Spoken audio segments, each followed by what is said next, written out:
I want to welcome everyone to our Becoming series. This is where we come together to learn about the different careers in energy efficiency. There's a whole bunch of them out there. It's a really interesting sector with a lot going on. The series is sponsored by two great partners, Natural Resources Canada and Electricity Human Resources Canada. Both sponsors are really avid supporters of the energy efficiency workforce here in Canada. And so they help us run this series. And each month we meet a different leader in the sector, hear their story of how they got started, what skills are really important for their role, and any advice that they have for folks like you who are on the call, who are looking to follow in their footsteps. So I'd love to hear in the chat today what it is that brought you here today. Are you a student? Are you maybe looking for a career change or just here to learn about different jobs? It would be awesome to hear what it is that you're hoping to get out of tonight's event. And just so everyone knows, for some housekeeping, we are going to be recording tonight's event. So if you do miss anything, there's a chance to go back and catch up. So no worries if you miss any details. We have a hard cutoff time at 5:45 Eastern. So no matter what, that's when things shut down. So if you've got anything coming up after, just know that is when the event will be done. And if you have any questions, a really key part of these events are the questions. So feel free to put them in the Q&A box at any time during the presentation, and we'll save all of those for the very end. So after Corey is done speaking, we're going to turn to questions. You also have the option of raising your hand, and I will unmute you, and you can ask your question using your real human voice, which is always really nice. So those are your two options, the Q&A box or using your own microphone. In the chat, sometimes we miss questions, so I do recommend that you use the Q&A box if you want to type your question. And that's all from me. That's all the background information. So I want to introduce everyone to this week's speaker, Corey Mattie. Corey is Mi'kmaq from Chibuktuk and a member of the Indigenous Professional Association of Canada. Corey Mattie has always been involved in the energy and environmental sector. He's a very busy guy. Currently, he sits on the board for various organizations, including Scotian Wind, Community Foundations of Canada, and the Community Sector Council of Nova Scotia. Corey is also an active advisory council member for Indigenous Clean Energy Social Enterprise. And he's going to tell you about how to become an energy efficiency program manager, which is his current role with Efficiency Nova Scotia. So with that, Corey, I will pass it to you. Great, thank you so much. And thank you for that very kind introduction. First, I'd like to recognize that I am on the unceded and traditional territory of the Mi'kmaq people. So I'm currently sitting on the Peace and Friendship Treaty, and I believe this is open nationally. So I'd like everyone to, recognize where they are today, understanding that we are on unceded land and we are all treaty people. So as mentioned, I'm manager for Efficiency Nova Scotia. So really quickly, what is Efficiency Nova Scotia? We are a nonprofit energy utility in the beautiful province of Nova Scotia. The easiest way to explain Efficiency Nova Scotia is that as a utility, we kind of work under the idea of a dollar saved is a dollar earned. So we save Nova Scotians energy by investing in the province. And by investing in that efficiency, we hope that the utility, Nova Scotia Power, won't need to invest in new turbines and new coal burning plants, saving taxpayers money. So that's kind of roughly how we operate. I'm going to share my slide here, if I may. So I got a really nice introduction already. So as mentioned, I'm Corey Mattie, and these are some of the organizations that I work for and support. And I'm going to try to speak a little bit about the different organizations because it's really important to understand the idea of volunteering and serving on boards, because it really can bring new experience and new different ways of thinking to help you, not just in your job, but also your community, and also how you think and approach different organizations and your own work. So with the Community Foundation, this here is a national organization where we help philanthropy groups across the country work with other communities. And Scotian Wind is a renewable energy company here in Nova Scotia. We have 20 wind turbines spinning across the province, which is good. I'm always happy on a windy day. The Community Sector Council of Nova Scotia is a nonprofit that helps other nonprofits. And Indigenous Clean Energy is a group that I advise that helps organizations do energy projects run by and to support Indigenous communities. So all these organizations have definitely helped me to become a program manager, and they also help me with the other groups and other organizations that I support as well.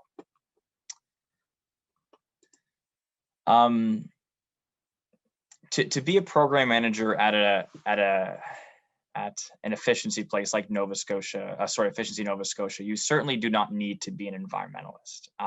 It's very important for people from outside of the environmental sphere to work for such an organization, because it brings different ways of thinking and it brings new ideas, which is good, because when you put a group of any type of people in a close area, sometimes groupthink starts to happen and we miss out on a lot of key ideas.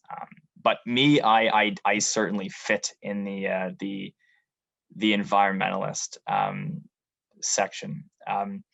Everyone kind of has a story how they became an environmentalist. Mine is a little bit of a corny, cheesy one, and I'll share it quickly, but it speaks well to why I am where I am, and I encourage everyone to kind of think about why they care about this space and what passions they bring, because it's such an important thing when you are managing a group of people to have passion about something. So my story starts in beautiful little Antigonish. It's a coastal municipality in Nova Scotia. It's by the water. So this here is actually Barrio Beach and the wharf where I grew up. And my family had an old sailboat, and the sailboat over time got very old. But the only thing that was worth anything on this sailboat was this little wind turbine. Is about the size of a paper of a plate. And my dad, being an electrician, he had removed this old wind turbine and he wired it to, I think, the home or the shed. And I was really fascinated by it growing up, one, because it was spinning. You're a child, you're interested by little things like that. But I understood that it was producing energy, and I thought my whole home was being powered by energy. So at a very early age, I grew up believing that the world was purely run on renewable energy.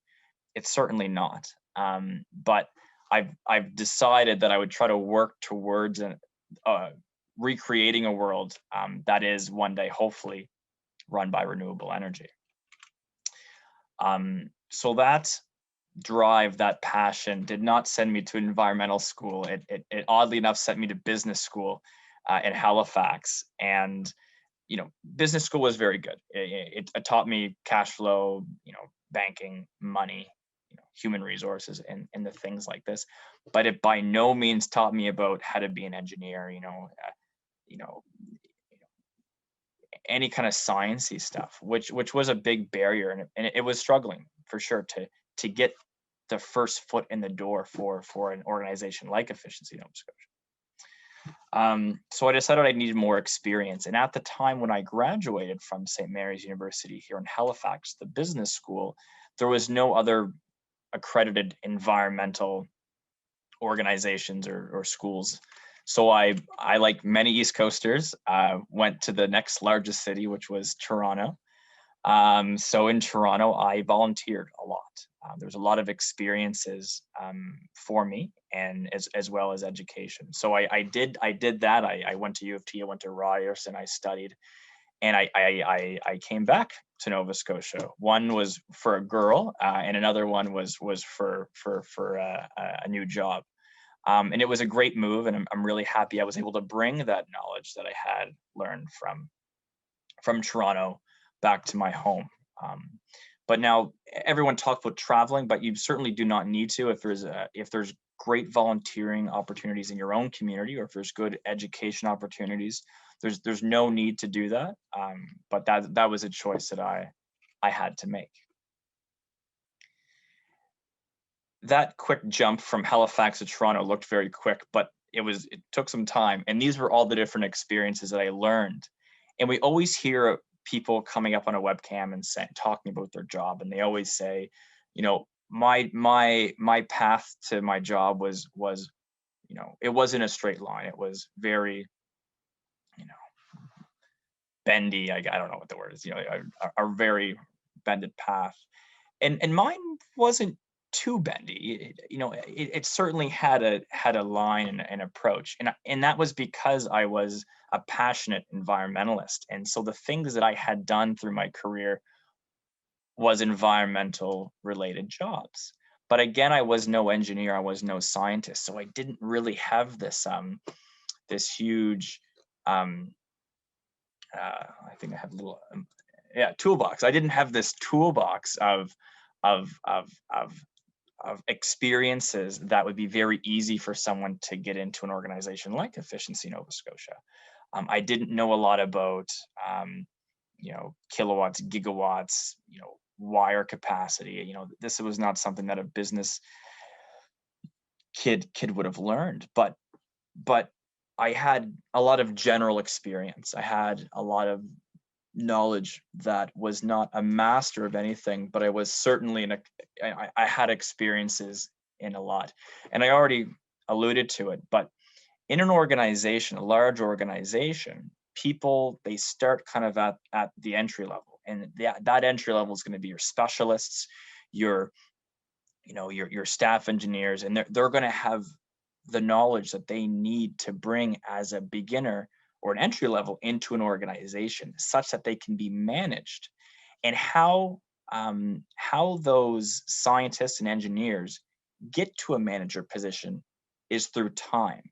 They experience a lot. They meet people. They learn the industries through being in that industry for so long, and then they'll become a generalist through working for an organization, and that takes time. And I certainly did not have that. I really only had a passion, which was a lot, but passion was not enough. So what I had done is I volunteered, and I volunteered a lot of places that that would certainly meet some of those requirements that I would need to learn, such as like the engineer or the scientist. And volunteering is so powerful because it allows you to get these experiences that would be very hard for an employer to pay you, because you're a beginner. The organization is letting you volunteer. They're not paying you in money, but they're paying you in experience. And that was something that I had years of. So that very much helped me. And it helped me add to my toolbox. I'm Indigenous, so I had the Indigenous background and way of thinking. I had an renewable energy background, a passion, as I mentioned. I've traveled a little bit, so I had national reach. I had program experience, volunteering, and leadership. So this allowed me to build my toolbox. And as a young person, you're always trying to build your toolbox quickly, because my dad, who's a veteran electrician, an older experienced professional, his toolbox is very big, so he's able to pull different experiences out of his metaphorical toolbox. One thing that I always think about is a pair of pliers for a strange reason, but I'll explain here. Is that you don't need the exact experience to solve a problem, or you don't need the exact tool to solve an issue. So for an electrician, a pair of pliers is many tools. It's a hammer. It can be a screwdriver. So the reason why I bring that up is when you're interviewing, when you're applying, or when you're trying to get that promotion, just because you don't have that exact tool or that exact experience does not mean that, okay, I don't meet the criteria. But by no means. You just have to look in your toolbox and see if there's some other experience, or if there's something else that speaks well to that experience. So when I applied to Efficiency Nova Scotia, or when I apply to any job, I do that same exercise. So I look at all the too many things I've done, and I say, okay, so I clearly have to know about the environment. So I look into my toolbox and I see, well, where are all the places that meets the environment? Some are quite obvious, but some aren't. So for instance, I work for the very first one here. I work for the Canadian Coast Guard. This was a summer job that I did search and rescue. It didn't speak well to the environment, but we were a federal organization that did do ocean cleanup. So why I raise that is, if you are looking to get into the environmental sector, or if you're looking to get into management, all you need to do is open your toolbox and really think about each experience that you've had and see if it can relate to something. I'm not condoning lying. Don't lie. But we all have experienced some type of management, and we live in homes. So everyone at some point has thought about energy efficiency. So it's really key to think about those experiences and how you can best use your toolbox. These are some other examples for other keywords. So program experience, but I think everyone gets the point. So I'll save everyone the time. And I think I covered the job search point, but again, when you're trying for that promotion or trying to get into a career change to the energy or efficiency sector, there's many places that skills are transferable. So a perfect example is we just hired a wonderful new person who comes from the petroleum sector. It is energy, but it's not the same kind of energy.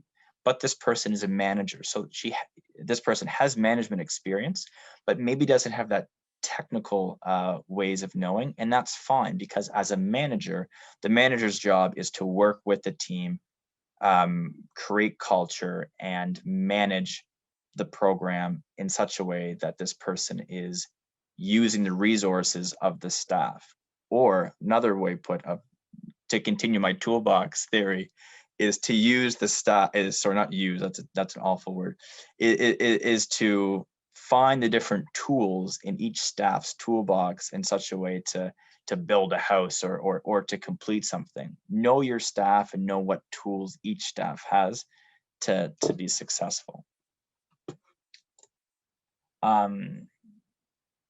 So for those who are managers or curious about different management trends, the one style of management that I really try to use is an Indigenous one. So as I mentioned, I'm Mi'kmaq, Indigenous. So one that is very historic and well known is this idea of servant or service leadership. And Indigenous people have been in Nova Scotia for about 10,000 years. So we've definitely learned good ways to manage people, because we've been doing it for so long, much longer than this colonialized way of leading. So the traditional is kind of your triangle. You have the board, the boss, and then your upper management, and then direction and responsibility travel down. How I like to manage, and so far it's treated me well, is to flip that triangle, to flip the triangle, such that the employees are very much more at the top, and the managers are below. And it's so important, because my job is to get work done and to make sure that things are going well. If my employees or my staff, my team, they're happy, they're motivated, they have the tools they need, and if they don't, it's my job to find out what they need, what tools they need, then the work will get done. It won't just get done, but it'll get done usually better quality. It'll get done easier. And chances are the people that are doing the work are going to be a little, hopefully happier than the other model. And it's incredible, and I encourage everyone to look into it, or at least consider it when they are managing. kind of the obvious, but maybe not so obvious points that managers do need to consider, not just in an energy and efficiency organization, but this is also a nonprofit, Fortune 500, any organization. Managers need to make sure that they're able to parse out sub-projects and make sure that people on their team are using their tools where those tools best work. So people are doing work they enjoy and work that they can do well and succeed. The manager needs to ensure that the work is getting done to a quality and to a point, a final point that is being done correctly. And if it's not, then find ways to empower your staff to do well, your team to do well. Don't micromanage. The old saying is, you're a program manager, not a project manager. So do not get in the weeds on a particular task. Try to find ways to get that to someone that's doing well and can do it effectively. And the last two kind of are related. All focus should be business and executive level. So at Efficiency Nova Scotia, we measure our targets and we are very target driven. So we can count kilowatt hours, we can count energy savings, we can count a number of people that we support. So as the manager, as myself, I and other managers like me need to ensure that what we're doing is hitting target and ensuring that the money that we do receive from the province and other partners is being used properly and is being used to the most efficient way possible. I can speak a little bit about the program that I manage, but I don't know if there's any questions. So really quickly, and then this will end my presentation, is the efficiency.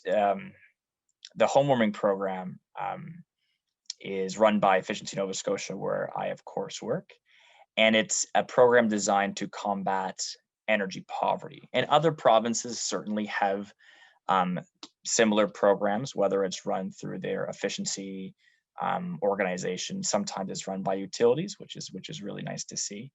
And how we combat energy poverty is we identify lower income individuals and families, homeowners in Nova Scotia, and we use numbers that are defined by Stats Canada. When we find these people, we ask them to apply to the program, and then we'll send an energy advisor into their home, and this energy advisor will do a corner-to-corner inspection of their home. They dig in the roof, they go in the basement, they take photos, measurements of insulation levels as best they can. Then they'll do energy modeling. We use a software called Hot 2000. This is designed by Enercan. Thank you, Enercan. And using this data, we are then able to create a really nice model of the home. Then that energy advisor will then prescribe through the energy model, the home model, possible upgrades. So the main upgrades that we'll do is air sealing and insulation. They're the best payback, and they will last the full life of the home, ideally. So this is really great. So we don't only find out what the home should get, but we also will install it into the home by no charge or damage to the participant or to their home. So we will contract out the work, and we have great partners, great contractors that do all that work for us. And then we confirm that the work is done properly. We audit every job. And then we also have a very elaborate quality inspection where we'll send a quality inspector back to the home to make sure that the contractor had done what they said they would do, which is always the case.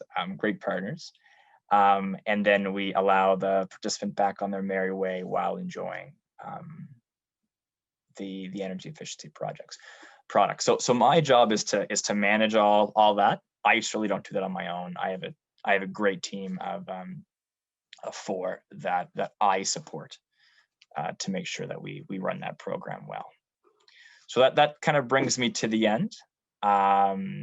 I'll if there's any questions, I'm more than happy to field them. Awesome. Thank you, Corey. Thanks for sharing. I think I especially appreciated you talking about the different leadership styles. When I think about the places that I've enjoyed working, I think the ones that I've enjoyed have definitely more so reflected the service leadership style instead of the traditional one. It makes you feel a lot more appreciated and part of a team rather than, this top-down, not very inviting or friendly structure. I think in my experience, I've enjoyed it a lot more. I agree. If you're going to show up, for how many days a year, it's good to enjoy where where you decide to give your time, for sure. Yeah. Awesome. So now is the time for questions. So if you've got some questions that you want to ask, definitely drop them in the Q&A and I'll keep an eye on those. And also feel free to raise your hand and I will try to keep an eye on those to allow you to talk and ask your question directly. We do have a few questions that were submitted ahead of time, so I'll start with those. And then we've got about 15-20 minutes, so lots of time if something comes to mind as you're listening. So the first question I want to ask you, Corey, is what work experience do you think best prepared you, work or volunteer experience best prepared you for the move into management? Yeah, great question. I think many things can bring someone into management. I think what's best is just being around people and working with people. And this can be, again, done through volunteering or work. The most important thing is to try to be around as many different types of people. Again, I mentioned it at the beginning that it's never a good thing to have too many of one type of thinking, like too many environmentalists in a room, because then you're always going to be working with that type of people. So it's really good to try to get different experience and working with different people from different sectors, different age groups, because that just allows you to be able to effectively work with and manage people. Because you're going to work, we're always going to work with different types of people. And as the manager, you need to be able to effectively, encourage and empower these people. So yeah, volunteering, getting around to different people and trying to get experience in working with different people. Awesome. Yeah, I would say the times when I have disagreed with people in the room is where I've learned the most or figured out what are the flaws in our strategy or where are the weak points, because if you all just agree all day, you don't really figure out where the tension points are. So I think that's a great point. We have a question here from Brian. So where do you find these volunteer opportunities? Where do you search? What are the best places to find those kinds of experiences? Brian, great question. And that's a question I love to hear and love to see. So right off the bat, not knowing where you're at, Brian, there are some great organizations on, I think it's called goodwork.ca and BC. Okay, I'm going to be in BC hopefully in a few months, so I'll have to look you up. But in BC, there's some really great foundations. There's some great environmental foundations. There's also Eco Canada. They do some great events out there. Events are always great ways to meet people and learn different organizations. And then from networking, you can start to see who in your area are doing good work, and then try to kind of hitch your wagon to the work that they do. So it does take a little bit of Googling for sure. If it's kind of more environmental or engineering or science stuff that you're looking at, I would just recommend going on Google Maps and then typing in different keywords that you're interested in. I've never not had a coffee date or a meeting with someone from me just saying, hey, looking at learning more about your organization, I'd love to come out and help. And 10 out of 10 times someone will answer back saying, absolutely, I'd love to meet you. And once you start doing it once, that person may introduce you to another group and another group, and the next thing you know, you're too busy like me. So they're definitely out there. It takes a little bit of digging, but I can't think of any specific one in your area. But good work, I believe, is a pretty good one I could think of. Awesome, great advice. So another question from William Is there any certifications that you would recommend for someone who's a recent immigrant that might make it easier to get into, the energy efficiency or Yeah. program management? Yeah, great question, William. And I had to do the same thing. Me being an East Coaster, we didn't come with all the nice shiny experience that other people had. So what I would recommend is try to find someone that works for an organization that you would like to work for. Look at their LinkedIn, or if you can get a hold of their resume or their experiences, and see what they've done. And then I wouldn't say copy all the things that they've done, but it's a really great start to see the different things that you may need to do to look like that type of person. Because when you're applying to somewhere and you're getting resumes, you kind of want to fit the bill a little bit. Also, when you're applying to something, the job requirements will list out what they're looking for. So that's also a really great place to start. But what I had done is I looked at people in my industry and, what do I need to get? So some really great ones that I can think of is LEAD, the leadership in energy. I'm going to butcher it. It's an acronym, and there's green associate, there's different levels. That's one. Also, if there's a university or a college close to where you live or work, usually they'll do some continuing education. There it is, leadership in energy, environmental design. Thank you. Depending if there's a college, university close by, they'll always have continuing education, and you can, take something, and it'll anything to make yourself look a little bit shinier is always a good idea. I certainly had to do it, and it certainly does help. I really appreciate that tip about, find someone and take a look at what they've done. I think those concrete advice examples are super helpful to people. So that's awesome. So another question here in the chat, is it required to study project management in order to be a program manager? Yeah.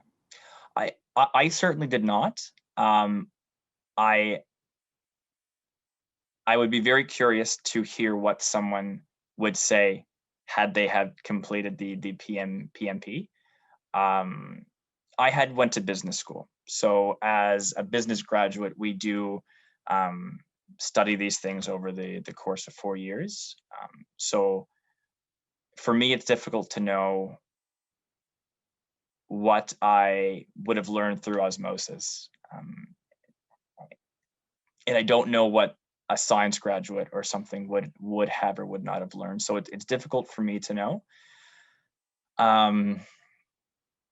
But the PMP is a great course, and I do know that people do it that don't have a business background. So it may be something to consider if of course you have the money to do it. It is a barrier.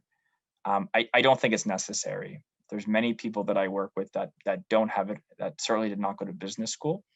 But again, volunteering, working with different types of people will, of course, support you, certainly. There may be a challenging with like kind of the accounting, the balancing, and the kind of the numbers side of things. That will, of course, be a barrier. But as long as you know it's a barrier and work to, get over that barrier, should, work hard, but you should be able to find success.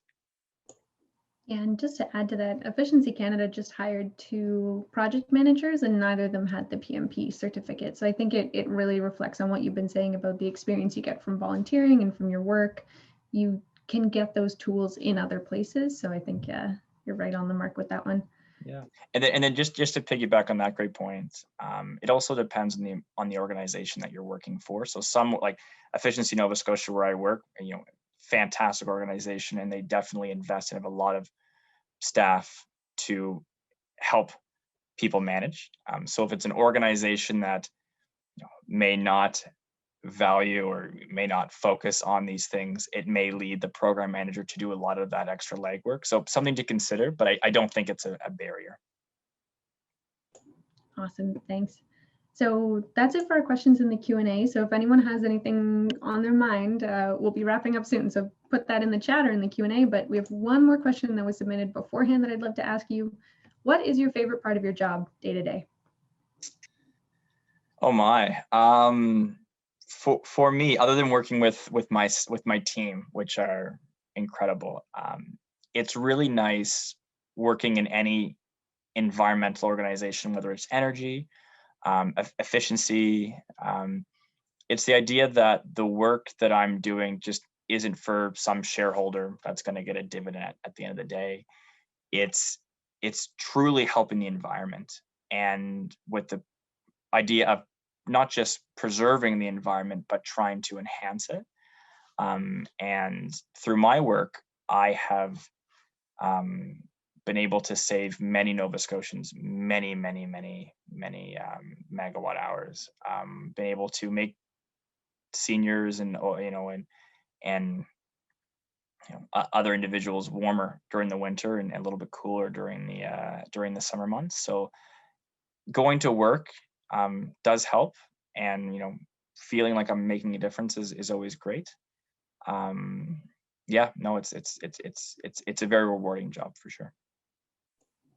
Awesome. And there was one other question which you can answer quickly, or do you have an email that people could reach you at, or is there a place online, maybe a LinkedIn or something, if people wanted to follow up? Yeah, I can share that with you if you can distribute it after, if that'd be the best way. Yep, sounds good. So keep an eye out for that. And you can always follow up at Efficiency Canada, and we can put you in touch as well. So, feel free to reach out to either of us. So we are coming up on our 5:45 cutoff. So I'm going to start to wrap things up. Corey, thank you so much for taking the time to join us today and for sharing your story. Really appreciate it. I think there's a ton of great information in there. Oh, we do have, okay, there's one more person. I'm going to unmute you so you'll be able to ask your question directly. So you should be able to do that now. Hello. Hey. I wanted to ask that for the Efficiency Nova Scotia, they offer any co-op program or anything like that specific where individuals coming from the engineering background can apply and look for the jobs or opportunities to work in that sector? Yeah, so yeah, we certainly do take co-ops, and this just is not unique to Efficiency Nova Scotia. Many other efficiency organizations do as well. Utilities take co-op students all the time. Yeah, so absolutely. So I should look for the opportunities on the website? Yep. So like not just Efficiency Nova Scotia, but other utilities and other organizations, they'll post on their job boards, or other great web job search websites are like LinkedIn, and they'll list them certainly. Thank you. You're welcome. I hope to connect you with on LinkedIn. If I get your profile, it would be good to connect with you. Awesome. Thank you everyone for all the great questions. Like I said, lots of great resources today, so really appreciate all the tips and the information that you have for us, Corey. If I can promo Efficiency Canada a little bit, if you subscribe to our newsletter, we also list a ton of job opportunities every month when that goes out. So if you're looking for jobs across Canada, there's tons of opportunities listed in there, which you can see, and definitely the Efficiency Nova Scotia website and countless others. I think it's we've been seeing some more jobs being posted lately. I think things are starting to open back up again a bit more, so that's really promising. So yeah, again, thank you, Corey, for joining us today. Thank you everyone who took time out of your busy day to come and join us virtually. I know there's so many things competing for our attention right now, so I appreciate when you can take some time to come and connect with us. So really appreciate that. Be sure to join us next month. It's always the third Tuesday of every month, where next month we're going to be hearing from Chineri Johnson to learn about becoming a construction project manager. And one final thank you to our sponsors, Natural Resources Canada and Electricity Human Resources Canada. Thank you for making this possible. And with that, good night, everyone. Enjoy the rest of your evening, and definitely keep an eye out for more information from me.